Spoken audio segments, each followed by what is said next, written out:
Good morning, traders. So how do we trade the DAX today? Before we get into today's view, I need you guys to do me a favor, please, man. Just hit that share button, hit the like button, share this on social media. Really appreciate it. Trying to grow this channel and get more people participating in it. It's going to help all of us in the long run. So I think the whole aim of this is really to get an emotionless trading system that works for everyone.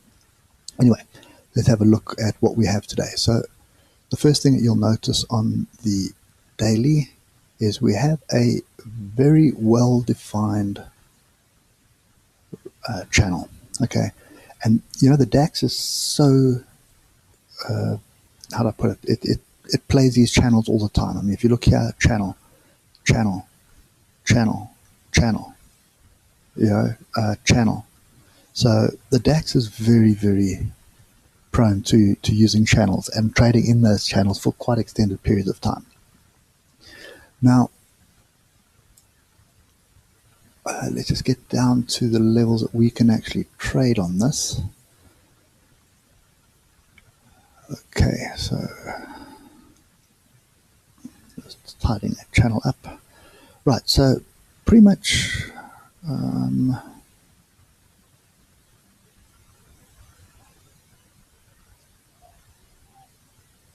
sorry, I just want to tidy these up so we know exactly what we're dealing with. Right, there we go. So we do have a channel. Okay.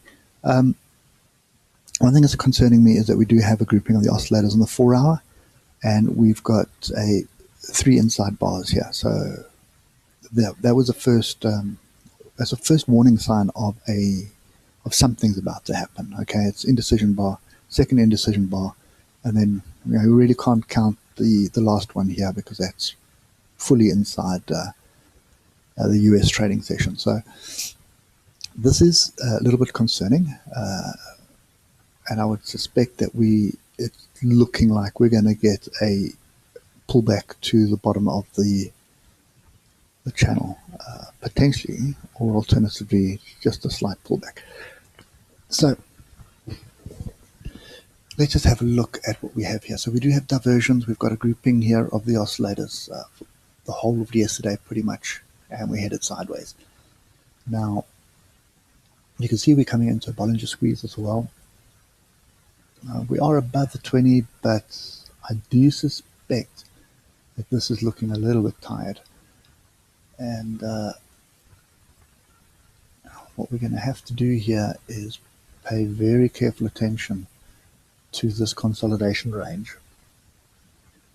Okay, so a break either way is going to dictate the direction. Now, the problem with the break to the upside, I don't think it's going to be a long-lived break. It'll more than likely hit the next level, and let's just see what we do have for the next level. Okay, so we've got a daily gap up here.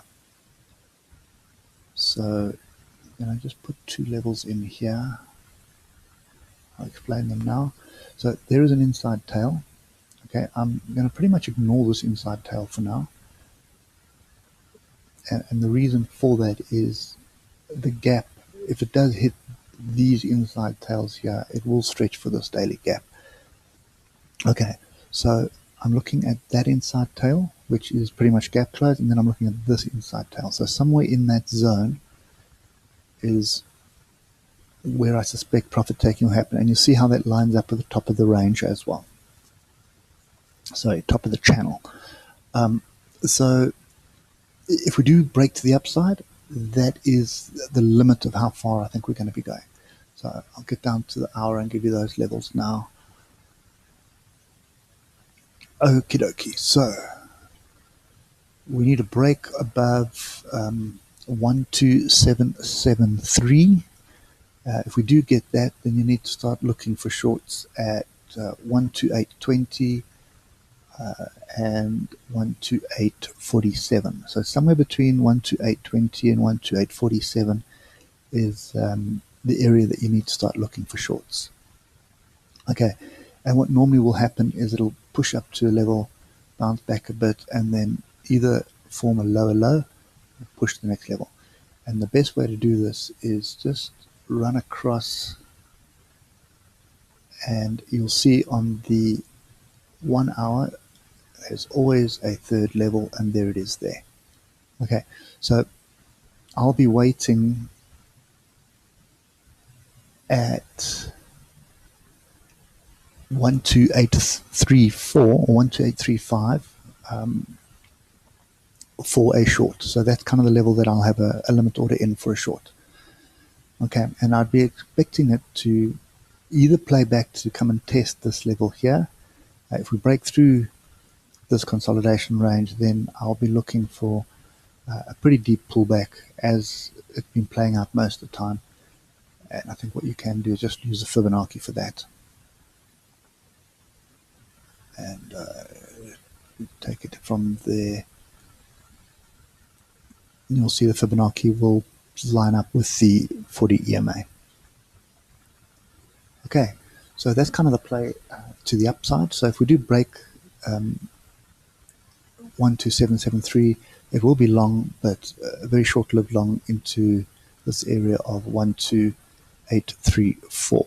Okay, if we break below 12728, then you can expect a fairly decent retracement, and I think the easiest way for this would be to use the